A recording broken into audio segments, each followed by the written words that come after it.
कभी तोशाखाना, कभी तौहीन मजहब, कभी इदारों की तौहीन और कभी ऑडियो लीक्स। हुकूमत ने इमरान खान के खिलाफ हर नुस्खा आजमा लिया है मगर कारगर साबित नहीं हुआ। एतमाद का मुकाबला एतमाद से, अब देखते हैं कि इसमें से निकलता क्या है। इन्होंने मुल्क ठेके पे लिया है, नोचने के लिए लिया है, करप्शन लूट मार के लिए लिया है। सर्दी का मौसम आता है, गैस गायब हो जाती है, गैस के नर्क काबू में नहीं आ रहे। गर्मी का मौसम आता है, बिजली की कीमतें आपकी बर्दाश्त से बाहर हो जाती हैं और बिजली फिर भी नहीं मिलती। इस वक्त ये हुकूमत और मुल्क एक साथ नहीं चल सकते। ये फैसला बिल्कुल हो चुका है, 2000% हो चुका है कि नो मोर इमरान खान। इस वक्त इलेक्शन से खौफ है, इसलिए इस्लामाबाद का जो बल्दियाती इलेक्शन है उसको भी रुकाने की कोशिश हो रही है। डाकुओं की गुलिस्तान जौहर में शादी में आए मेहमानों से लूट मार, ये कराची की तारीख में मेरा ख्याल है इक्का दुक्का नज़ीर इस तरह की मिलेगी। भारत जाकर के इन्होंने पता नहीं कौन गधा था जिसने इनको 2 करोड़ रुपए, भाई 200 रुपए के, 200 रुपए से ज़्यादा के मुस्तहिक नहीं है, 2 करोड़ रुपए कीमत रख दी।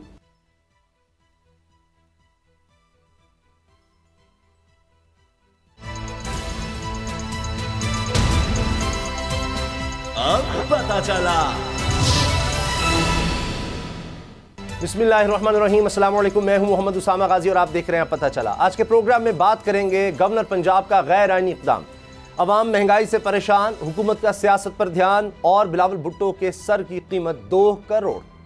खबर यह है कि जिन जमातों ने महंगाई मुकाऊ मार्च किए, जिन पार्टियों ने मिलकर साबिका हुकूमत को नाअहली, निकम्मेपन और तन्ना तजर्बाकारी के ताने दिए, इनके ही दौर में महंगाई नए रिकॉर्ड बना रही है। मईशत की सांसें लड़खड़ा रही हैं। तजर्बाकारों की तजर्बाकारी आवाम का जीना दुश्वार बना रही है, क्योंकि दावे रियासत बचाने के हैं और काम आमरीत को शर्माने वाले। लेकिन सच ये भी है कि सियासत के इन तजर्बाकारों पर अकेला इमरान खान भारी पड़ रहा है। सुबह से लेकर शाम तक और शाम से लेकर अगली सुबह तक हर वजीर, हर मुशीर की बस एक गर्दान है, इमरान खान, इमरान खान, इमरान खान। वज़ीर तवानाई हो, वज़ीर दिफा, वज़ीर इत्तलात या फिर खुद वज़ीर आज़म की ज़ाते बाबरकत, सबकी तान इमरान खान पर आकर ही टूटती है। सवाल यह है कि इमरान खान की पीडीएम से आखिर लड़ाई क्या है। इमरान खान चाहता है कि मुल्क पर हुकूमत कौन करे, इसका फैसला आवाम को करने दिया जाए, जबकि पीडीएम की कोशिश है सिर्फ ड्राइंग रूम फैसले, 22 करोड़ आवाम की किस्मत के फैसले ड्राइंग रूम में ना होने देना ही इमरान खान का नाकाबिल मुआफ़ी जुर्म बना दिया गया है। कभी तोशाखाना, कभी तौहीन मजहब, कभी इदारों की तौहीन और कभी ऑडियो लीक्स। हुकूमत ने इमरान खान के खिलाफ हर नुस्खा आजमा लिया है मगर कारगर साबित नहीं हुआ। इमरान खान को डराया गया कि असम्बलियाँ तोड़ें तो फिर इसे कहीं पनाह नहीं मिलेगी, लेकिन हकीकत में असम्बलियाँ टूटने के ख्याल से हुकूमत की टांगें कांप रही हैं। इसीलिए तो जमहूरियत के दावेदार ज़मीरों के सौदेबाजी का बाजार लगा रहे हैं, अदम एतमाद ला रहे हैं। क्या ये बेल मुंढे चढ़ेगी? क्या पीडीएम अवाम की अदालत में जाने से बच सकेगी? इसी से आगाज़ करेंगे। सदीक जान और नूर आरफीन मेरे साथ है। सदीक, जो कुछ हो रहा है अभी, मैं तो अभी देख रहा था जो खबरें इस वक्त चल रही हैं। क्या नूर आरफीन है हमारे साथ? अच्छा नूर आरफीन, जो खबरें इस वक्त चल रही हैं उनमें तो ये तक डिसाइड हो रहा है कि जी वज़ीर आला कौन होगा, यानी अपोजिशन की तरफ से, और अब पीपल्स पार्टी का होगा जी वज़ीर आला, और उसके लिए नाम भी डिसाइड हो रहे हैं। तो ये इतना कॉन्फिडेंस, इतना एतमाद, ये समझ से बाहर है। देखें, ये उतना ही अहम है जितना सामने वाली पार्टी को इस बात का गुमान है कि वो कुछ उसके ख़िलाफ़ कुछ नहीं हो पाएगा। अभी सिप्तान खान साहब बता रहे थे कि जी ऑल वेल की रिपोर्ट है, कुछ नहीं होगा, ये आईनी इक़दाम ही नहीं है। तो एतमाद का मुकाबला एतमाद से, अब देखते हैं कि इसमें से निकलता क्या है।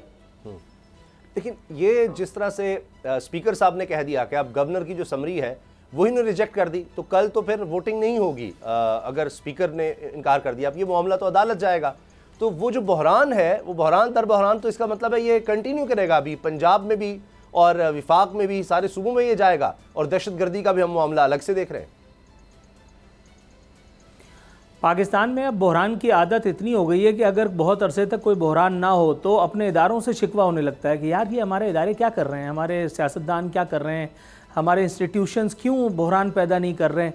अब देखें ना, अपना अपना सा लगता है, पता लगता है कि हम वाकई एटमी जमहूरिया, इस्लामी जमहूरिया पाकिस्तान में रह रहे हैं। सर्दी का मौसम आता है, गैस गायब हो जाती है, गैस के नर्क काबू में नहीं आ रहे। गर्मी का मौसम आता है, बिजली की कीमतें आपकी बर्दाश्त से बाहर हो जाती हैं और बिजली फिर भी नहीं मिलती।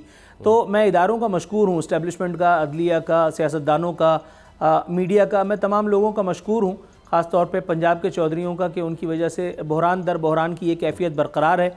और इदारों से मज़ीद मुझे हुस्न ज़न है कि मुझे लगता है कि उनकी खामोशी मज़ीद इस बहरान को हवा भी देगी और इंशाअल्लाह ताला हमें आइंदा आने वाले दिनों में एंटरटेनमेंट भी कुछ नसीब होगी। लेकिन वज़ीर दाखिला साहब फरमा रहे हैं, राना सनाउल्लाह साहब का बयान है कि जी कौम, इदारे, हम सब इस बात पर मुत्तफ़िक़ हैं, इत्तिफ़ाक़ है कि इमरान खान का रास्ता रोकना है। आपको ये लगता है कि पूरी कौम जो है इनके साथ है, सारे इदारे इनके साथ हैं और फैसला हो गया है कि इमरान खान नहीं आ सकता किसी भी सूरत? हाँ, ये फैसला हो गया कि इमरान खान नहीं आ सकता, लेकिन पहले भी वाली बात इंतहाई बोंगी मारी है उन्होंने कि पूरी कौम उनके साथ है। अगर उनके साथ पूरी कौम है तो फिर इमरान खान के साथ कौन है? ये इंतहाई उन्होंने आला दर्जे की चवल मारी है। इमरान खान के साथ बहुत सारे लोग हैं, ऐसा नहीं है कि इमरान खान बिल्कुल वेले बैठे में। आपने अभी थोड़ी देर पहले बहुत सारी बातों का हवाला दिया, तोशा खाना, ऑडियो लीक्स, फलाना ढिमकाना, बहुत सारी चीज़ें। तो ऐसा नहीं है, इमरान खान बिल्कुल फ़ारिग हैं। इमरान खान के साथ भी अवामी सपोर्ट मौजूद है। हाँ, ये ज़रूर है कि जैसे मैं आपको पहले भी बता चुका हूँ कि ये फ़ैसला बिल्कुल हो चुका है, 2000% हो चुका है कि नो मोर इमरान खान। और आइंदा आने वाले कुछ दिनों में आप इस बात पर गाहे बगाहे बतदरीज अमल दरामद होता देखेंगे।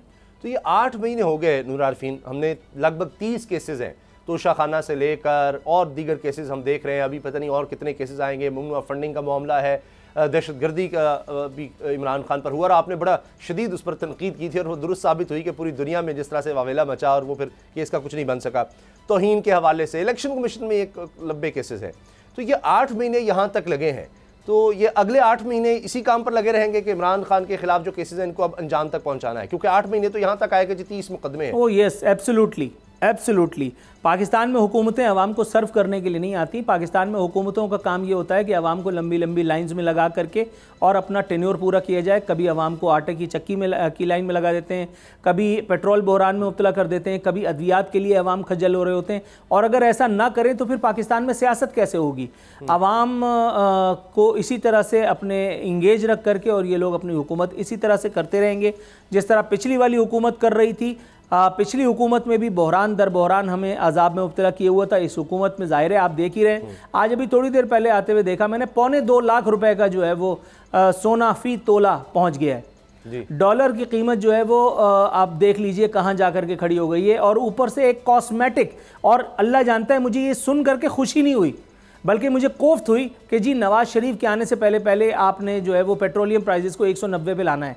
अगर आप 190 पे लेकर के आते हैं कॉस्मेटिक मेजर्स करके, मैं कोई माहिर माशियात नहीं हूँ, तो इसका मतलब है कि फिर आइंदा आने वाले दिनों में IMF आपका फिर कहीं और से बाँह मोड़ेगा, उसके बाद फिर आप किसी और जगह से अवाम को डेंट मारेंगे।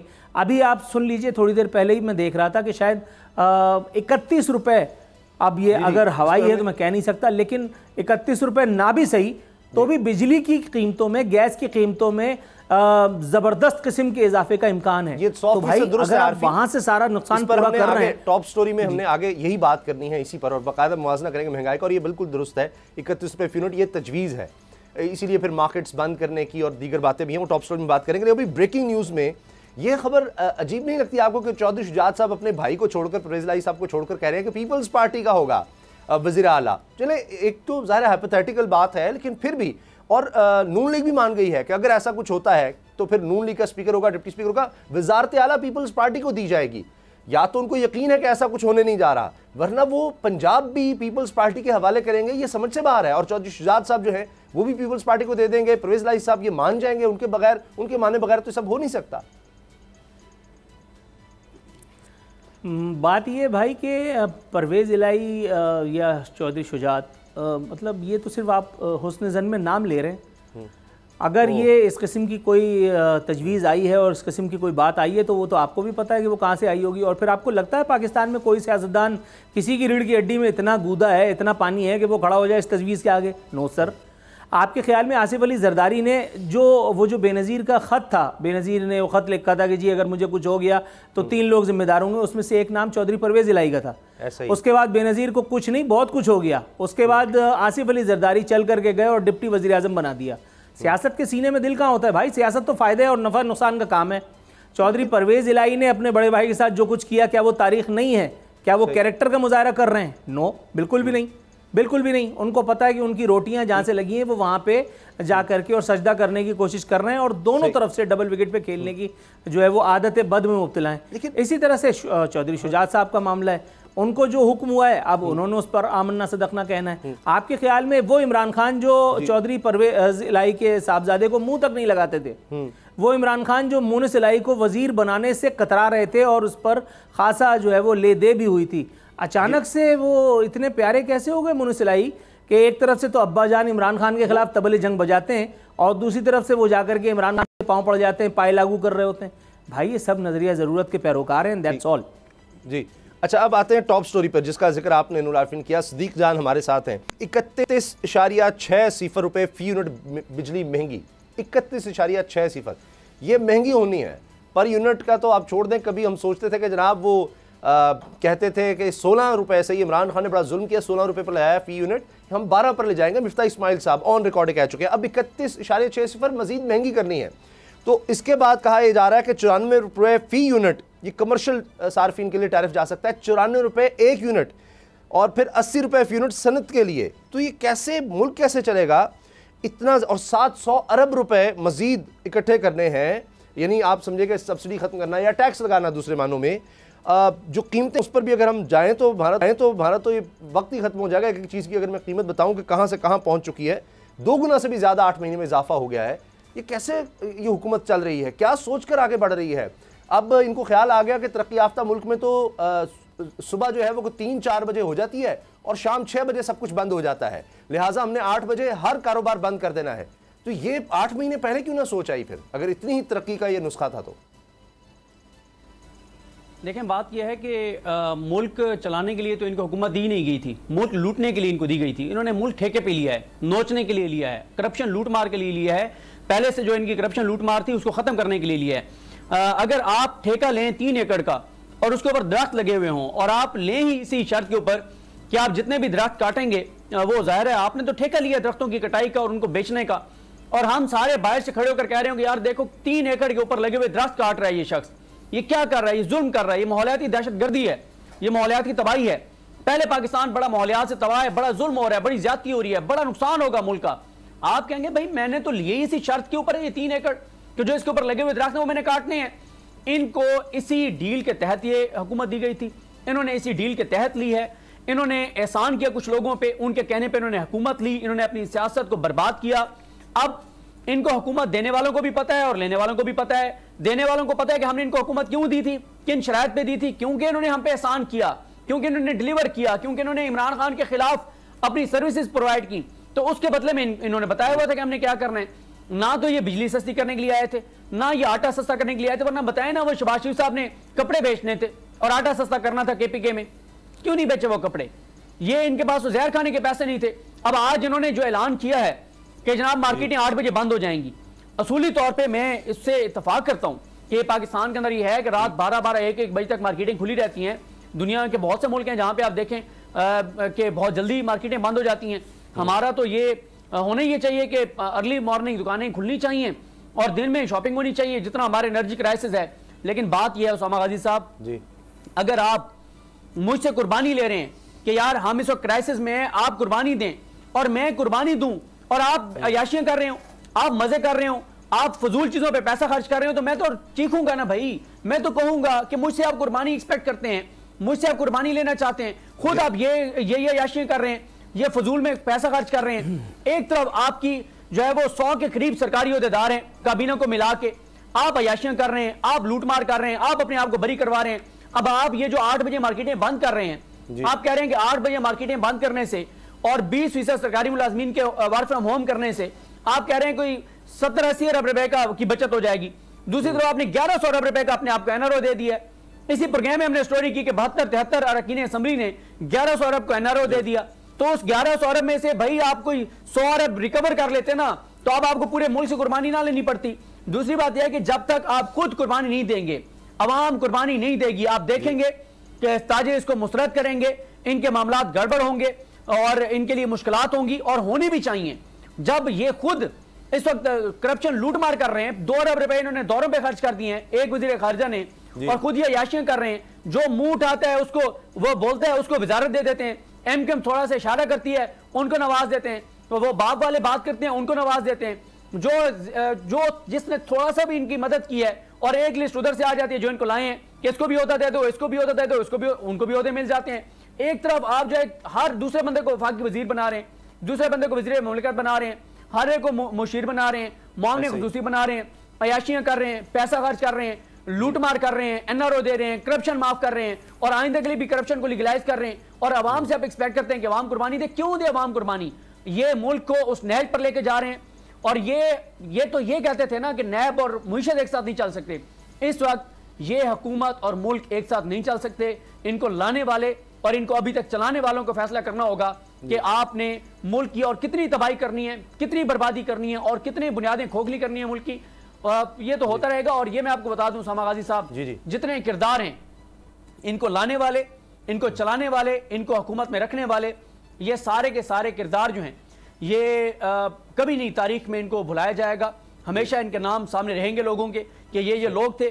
क्योंकि बाद में फिर माफिया मांग ली जाती हैं, वो जी हमसे गलती हो गई थी, अच्छी आपसे गलती हुई थी कि आपने जनाब वो मुल्क को तबाह और बर्बाद कर दिया, और बाद में आप आराम से कह दें कि आपसे गलती हो गई थी। तो आपको एक, मैं तो सिंपल सी बात करता हूं कि 10 माह हो गए इस हुकूमत को, कोई एक चीज इस हुकूमत में से कोई उठ के, या इसको हुकूमत को लाने वालों में से उठ के बता दे कि ये एक फायदा मुल्क को और अवाम को हुआ, एक चीज बता दें।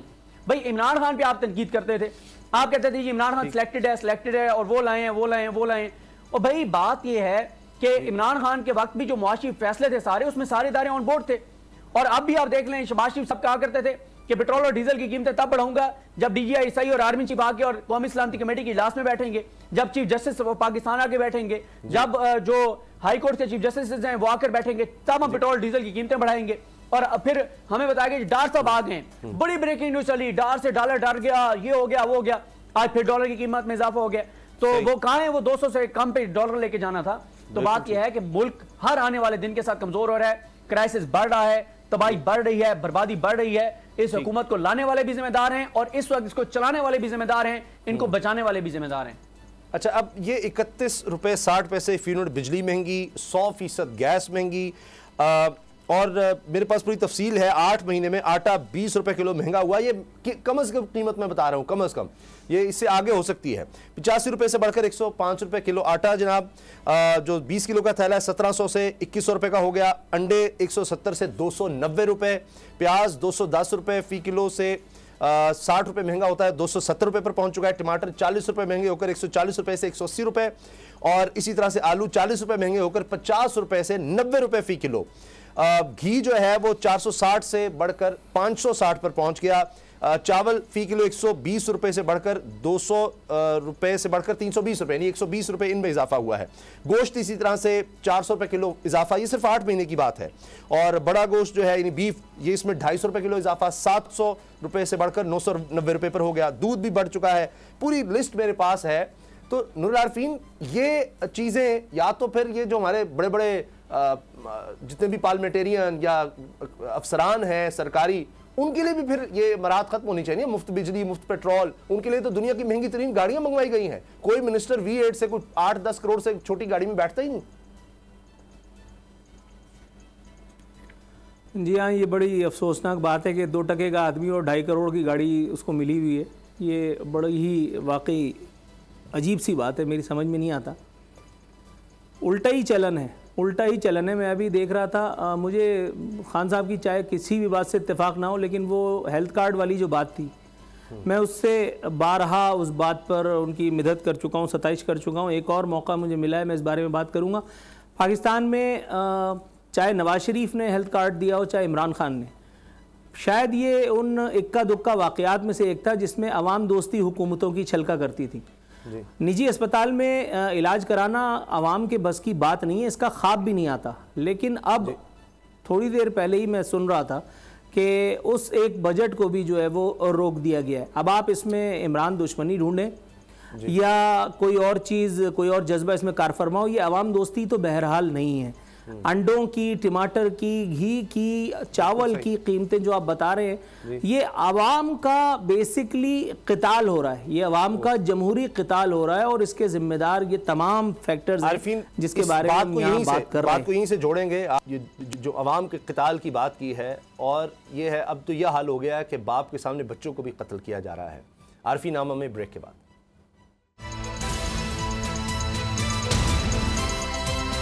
अब पता चला, अब पता चला। वक्त हो चुका है आरफीन आमा का। जी आरफीन। जी उसामा, कराची में डाकू राज की खबरें पहली मरतबा हम शेयर नहीं कर रहे, लेकिन इस मरतबा मामला शायद दीगर बार से मुख्तलिफ है।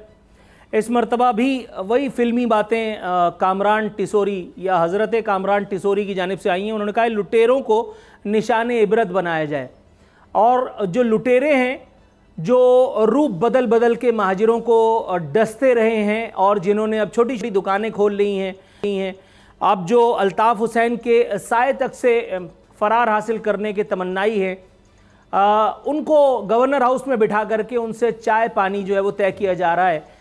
एक तरफ फ़ारूक सत्तार को गोद लिया गया, दूसरी तरफ मुस्तफ़ा कमाल साहब को बुला करके और उनको झांसा दिया जा रहा है, और तीसरी तरफ मुत्तहदा पाकिस्तान यानी साबिक बहादुराबाद बल्कि मौजूदा बहादुराबाद टोला, उनको भी जो है वो वहाँ बिठा करके और जोल जाल की जा रही है। कामरान टिसोरी साहब को सीरियस ना लेते हुए मैं आपको ये बता दूं कि इस वक्त शहर में, यार ये इस आदमी की शक्ल नज़र आ गई, चलो वसीम अख्तर को लपेट लेते हैं। पहले वसीम अख्तर स्ट्रीट क्राइम्स पर फट पड़े। उन्होंने कहा कि हुकूमत गई भाड़ में, हमें शहरी अजीज़ हैं। वसीम अख्तर से ये पूछना था कि वो जो 15,000 खिलाड़ी कराची ऑपरेशन और फलाना और ढिमकाना में मरवा दिए, वो उन शहरियों ने आपकी भैंस को हाथ लगाया था? उन शहरियों ने अल्ताफ़ हुसैन के साथ कोई ऐसा बुरा काम किया था माज़अल्लाह? आपके साथ कुछ ऐसा किया था, सिफली, जादू टोना, कोई जेब काटी थी कि जिसके लिए आपने उनको मरवा दिया? वो जिन लोगों से भत्ते लेते थे आप, उनका क्या जुर्म था भैया? अब आपको याद आ रहा है कि शहरी आपको अजीज़ हैं। जिस वक्त आप मुख्तारा माई बन करके और कराची के मेयर का ओहदा वो भी आपसे नहीं छूट रहा था, जिस वक्त आप नुमाइशों का इफ्तिताह करते फिर रहे थे, उस वक्त आपको याद नहीं आया था कि कराची के शहरियों ने आपसे कुछ उम्मीदें, कुछ तवक्कुआत वाबस्ता कर रखी हैं? पीपल्स पार्टी के शर्जील इनाम मेमन जो है वो इनका जवाब देते पाए गए थे। उन्होंने फरमाया कि मैं वसीम अख्तर की बातों को सीरियस नहीं लेता। बात सीरियस लेने की है भी नहीं, क्योंकि वसीम अख्तर ने जो कहा है वो कुछ अलग ही है। वसीम अख्तर कह रहे हैं कि पीपल्स पार्टी की हुकूमत से कुछ नहीं होगा, डीजी रेंजर्स अपना किरदार अदा करें। अच्छा, डीजी रेंजर्स जब अपना किरदार अदा करेंगे और जब मोबाइल निकलेगी तो उसके बाद फिर आपको एतराज़ होगा कि हमारे लौंडे उठा लिए। इसलिए कि कराची की वारदातों में जहां मतलब पीपल्स पार्टी या एक्स लियारी गैंग वॉर या इस वक्त जो स्ट्रीट क्राइम्स की एक वेव है वो तो है ही है, उसमें आपके लौंडे भी फारिग तो नहीं है, उनको भी तो धंधे पे लगाया हुआ है। कितने लड़के उठवाएंगे और उसके बाद फिर जा करके और मातम करेंगे प्रेस क्लब पे बैठ करके? यार कोई खुदा का खौफ करते हैं, कोई खुदा का खौफ करते हैं, मतलब ये आदमी मतलब समझ से बाहर है। आपको ये दिखा दूं भाई, वो खबरें चलाना शुरू कर दो, कहीं ऐसा ना हो कि लोग समझेंगे मैं अपनी फिल्मी बातें कर रहा हूं। डाकू ने वालिद के सामने बेटे को कत्ल कर दिया, ये इसी कराची का नौहा है। मुश्तइल हुजूम ने डाकू को पकड़कर तशद्दुद का निशाना बना डाला उस तलकीन के बाद जिसमें आईजी कहते पाए गए थे कि डू नॉट यानी आप एडवेंचर ना करें। ये बेचारा वो शहीद है, ये बेचारा वो मकतूल है, ये बेचारा वो जहाँबाग लड़का है जो अपनी जान से गया। अभी पिछले दिनों 2-3 रोज़ पहले ही एक बच्चा एनडी यूनिवर्सिटी का, उसको सड़क पर स्ट्रीट क्राइम्स की एक वारदात में अपनी जान जो है वो खोनी पड़ गई। उसके जनाजे में भी कामरान टिसोरी गए थे, इस एक लड़के के जनाजे में भी कामरान टिसोरी गए थे। अब आप ये देखिए, अगली खबर आपको बता रही है कि डाकुओं की गुलिस्तान जौहर में शादी में आए मेहमानों से लूटमार। ये कराची की तारीख में मेरे ख्याल है इक्का दुक्का नज़ीर इस तरह की मिलेगी।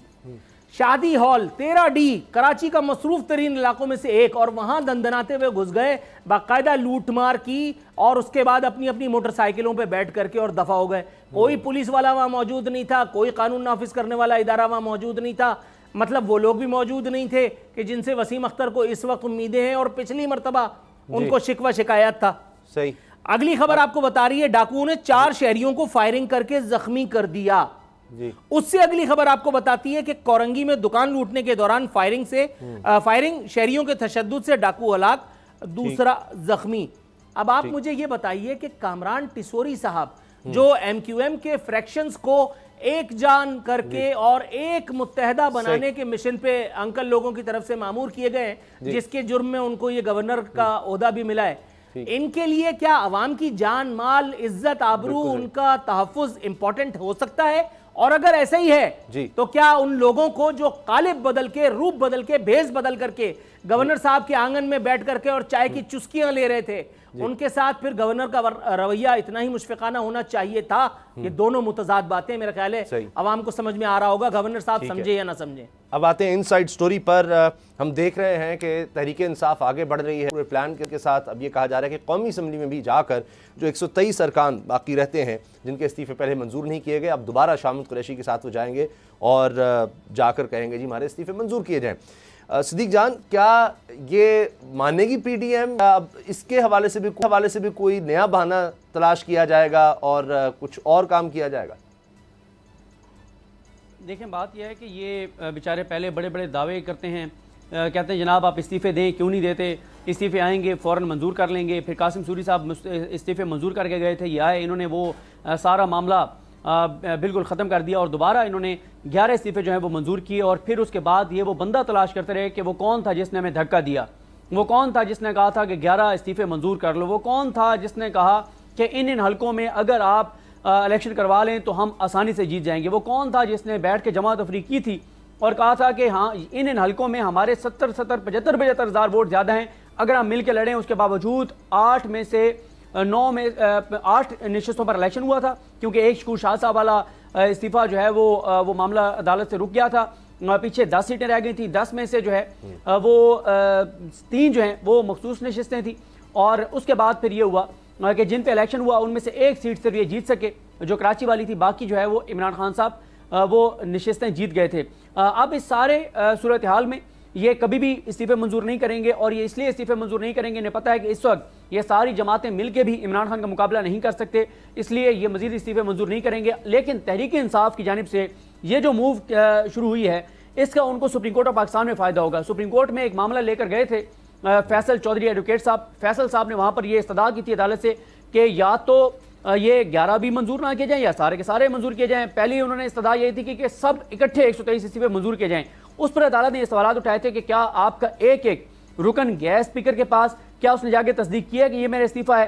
तो नहीं किया, तो फिर स्पीकर कैसे ये कर सकता है? अब जब तहरीक इंसाफ के एमएनएस जाके तस्दीक करने को तैयार हैं, स्पीकर जैसे मुतमईन होते हैं उसी तरह से उनको मुतमईन करने को तैयार हैं, तो आप करें इस्तीफे मंजूर क्यों नहीं कर रहे? लेकिन खौफ है, इस वक्त इलेक्शन से खौफ है, इसलिए इस्लामाबाद का जो बल्दियाती इलेक्शन है उसको भी रुकवाने की कोशिश हो रही है और आम इंतखाबात में जाना नहीं चाहते। खौफ की अलामत है किसी भी तरह के इलेक्शंस जो है ना वो नहीं करवाना चाह रहे।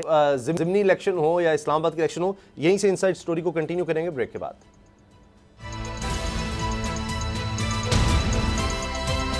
अब पता चला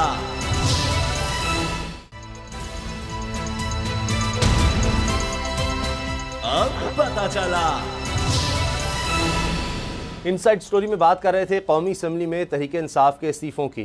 सिद्दीक जान, तो इसका मतलब है कि ये तो फैसला हो चुका है पीडीएम की तरफ से कि किसी सूरत उन्होंने ये इस्तीफे नहीं मंजूर करने। देखें, उसामा गाजी साहब ना करें इस्तीफे मंजूर। अभी जब आपने ब्रेक ली तो मैंने ब्रेक में ज़रा सिर्फ आज की जो खबरें मैंने कहा ज़रा जल्दी जल्दी लिख लूँ। अभी आप जब ब्रेक से वापस आए तो जो मैं लिख सका हूँ वो मैं आपको बता देता हूँ। इन खबरों को सुन के आपको अंदाज़ा होगा कि इस हुकूमत को आने वालों ने मुल्क के साथ क्या किया है, कितना जुल्म किया, कितनी ज्यादती की, मुल्क को किस नहज पे ले आए हैं और कहाँ लेकर जाना चाहते हैं।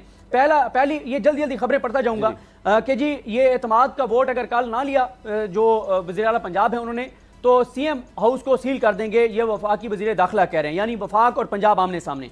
उसके बाद पंजाब गिलगित बल्तिस्तान एजेके केपीके ने जो कहा था कि हमें फंड्स नहीं दिए जा रहे, आज फिर उन्होंने ये धमकी लगाई है कि भाई अगर आप नहीं देंगे तो हम आ रहे हैं पार्लियामेंट के सामने एहतजाज करने। आप अंदाजा लगा लें वफाक की कितनी इकाइयां किस तरह से वफाक के खिलाफ सराप एहतजाज हैं। 7 नशिस्तों वाले को जो पीपल्स पार्टी वाले हैं उसको वज़ीर आला पंजाब बनवाने की जनाब कोशिश। उसके बाद जो असम्बलियों की तहलील का ये मामला और एतमाद को वोट लेने का मामला, ये दोबारा अब अदालतों में जाएगा, एक नया क्राइसिस। उसके बाद जनाब बन्नू में जो सीटीडी की वो इमारत के ऊपर कब्जा था उसके ऊपर हमारे वजीर दिफा कह रहे हैं क्लियर करवा लिया गया है। दहशतगर्दों की जानिब से भी खबर आई है कि उन्होंने कहा जी गलत बयानी हुकूमत की जानिब से क्लियर नहीं हुआ और अभी तक हमारा कब्जा बरकरार है। वो मामला आपके सामने है और दहशतगर्दी में ओवरऑल इजाफे की सूरत हाल आपके सामने है, जिस तरह खुद कोई धमाके शुरू हो गए हैं। फिर अगली खबर जनाब, आज हुकूमत ने फैसला किया जनाब 8 बजे मार्केटें जो हैं वो बंद होंगी। फिर उससे बाद जनाब स्टॉक एक्सचेंज में मंदी, और 40,000 पॉइंट से भी नीचे चली गई स्टॉक एक्सचेंज। उसके बाद डॉलर मजीद महंगा, सरकारी मुलाजमीन का पार्लियामेंट के सामने एहतजाज, और एक दिन में सोना जो है वो 39 रुपए फी तोला महंगा।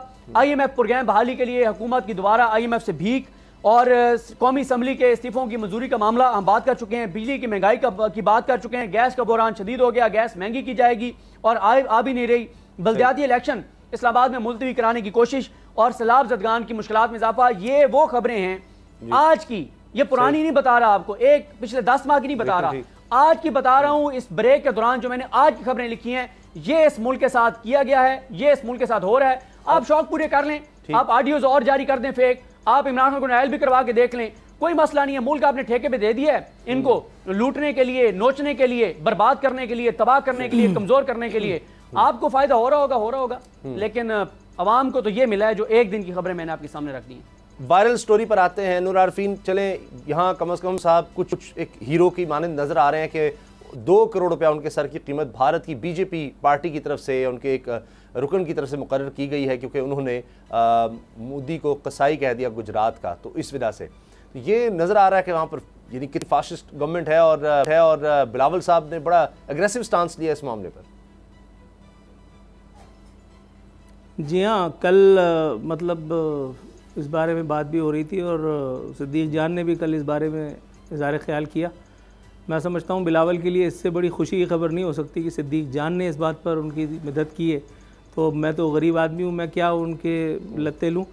ठीक है, कोई एक अच्छा काम तो किया, बाकी कुछ कर पाए ना कर पाए। वो 2 करोड़ रुपए या 2 अरब रुपए जो आप बता रहे थे कि उनके दौरों पे खर्च हो रहे हैं, उनकी इंटर्नशिप पे, यार ये अब मैं इस पर क्या बोलूँ। मतलब भाई करने का काम तोड़ा कुछ और है, और करने को तुम अभी और जा कर के वहाँ वो अपनी गुलाबी अंग्रेज़ी में उनको उनकी औकात याद दिला रहे हो। वो दुनिया को पता है यार वो क्या है, दुनिया को पता है। ये सिंध के कराची के ठेकेदार, ये चैंपियन है। ये कराची को अभी सिद्दीक जान कह रहा था, वो ठीक कह रहा है, वो ठेके पे दिया हुआ है। ये बड़ा ज़बरदस्त लफ्ज़ मुझे लगा। तो सिंध भी तो ठेके पे है।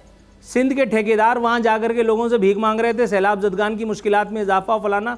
तो उनको सैलाब ज़दगान को कौन देगा पहनने ओढ़ने के लिए, खाने पीने के लिए। मौलाना फजलुर रहमान ने वो कौन सा वो अक़वाम मुत्तहिदा का इदारा था, उसके टेंट तंबू बनवा करके और वो आवाम की खिदमत हो रही है। सब ड्रामा कर रहे हैं यार। मोदी को एक बयान में गाली ले दी तो बड़ा वो हीरो बन गए। वो अहमकों के लिए होंगे, मेरे लिए तो वो वही हैं। मेरे लिए तो ये गासिब हैं, मेरे लिए तो ये जाबिर हैं, मेरे लिए तो ये बिल्कुल ऐसे लोग हैं कि जो आवाम का खून चूसने पर यकीन रखते हैं। भारत जाकर के इन्होंने पता नहीं कौन गधा था जिसने इनको 2 करोड़ रुपए, भाई 200 रुपये के, 200 रुपये से ज़्यादा के मुस्तहिक नहीं है, 2 करोड़ रुपये कीमत रख दी। अब बयान तो हम सब सराह रहे हैं, लेकिन बात यह है कि भारत में तो पाकिस्तान से नफरत बेची जाती है, इलेक्शन में उसका फ़ायदा उठाया जाता है। सिद्दीक जान, ख्याल ये भी है कि शायद बिलावल साहब ने लोकल कंजम्पशन के लिए भी ये बयान दिया। ज़ाहिर है इसके कोई उस तरह के असरात तो नहीं होने इंटरनेशनली, लेकिन क्या इससे कोई फ़ायदा होगा पॉलिटिकली पाकिस्तान के अंदर? देखें, बात यह है कि जब भी पाकिस्तान का कोई भी वज़ीर ख़ारजा बाहर जाता है, पाकिस्तान का कोई वज़ीर दिफा, कोई अहम शख्सियत बाहर जाते हैं और वो इंटरनेशनल फोरम पे इंडिया को इस तरह से उसके हवाले से बात करते हैं दबंग अंदाज में, तो हम हमेशा उनको जो है वो अप्रिशिएट करते हैं, चाहे उनका तल्लुक किसी भी जमात से हो। बाकी इसमें कोई शक नहीं है, जो बातें नूरुल अरफीन साहब ने कही हैं उन पे तो कोई दूसरी राय नहीं है। जो सिंध के साथ कर दिया गया है, जो कराची के साथ कर दिया गया है, जो कराची क्या हुआ करता था और क्या कराची के साथ कर दिया गया है, अंदरूनी सिंध के साथ जो किया गया है, वो किसी से ढका छुपा नहीं है। जो उनकी कारकर्दगी है वो भी सबके सामने है। आज तक उनकी हर तकरीर में मजलूमियत होती है, मेरे नाना शहीद हो गए, मेरी वालदा शहीद हो गई। तो भाई जिन जो आपके नाना के कातिल थे, जिनको आप अपने नाना का कातिल कहते थे, और जिनके अपने नाना की कातिल की जो रूहानी औलाद जिनको आप कहा करते थे, आज आप उन्हीं की गोद में बैठे हुए हैं, आज उन्हीं के आप वज़ीर ख़ारजा हैं, आज उन्हीं का आप दिफा कर रहे होते हैं। पहले जिनको आप कहते थे कि इनको हमने माफ़ कर दिया तो अल्लाह माफ़ नहीं करेगा, और वो आपको कहते थे हम घसीटेंगे, वो आपको डाकू कहते थे, आप उनको चोर कहते थे, वो आपको लुटेरा कहते थे, आप उनको मुल्क दुश्मन कहते थे। आज आप कहते हैं कि हम जुदा नहीं होंगे, हम एक साथ चलेंगे, इकट्ठे हम जिएंगे, इकट्ठे हम मरेंगे। लेकिन वो कह देते ना, सारी बातों की एक बात करके वो सब कुछ पीछे कर देते, तेरी इंतकाम है। वो जब हुकूमत में आ जाते हैं तो वो जमहूरियत होती है और वही बस काफ़ी होता है इंतकाम के लिए। प्रोग्राम देखने का शुक्रिया, इजाज़त दीजिए, अल्लाह हाफ़िज़।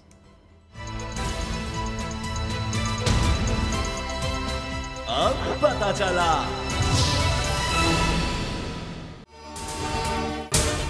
अगर आपको ये वीडियो पसंद आई तो सब्सक्राइब करें और बेल पर क्लिक करें। हकीकी आजादी की जंग में बोल भी कप्तान के हम कदम। इलेक्शन कराओ मुल्क बचाओ की लाइव ट्रांसमिशन, दिखाई लम्हा बलम्हा सूरत हाल।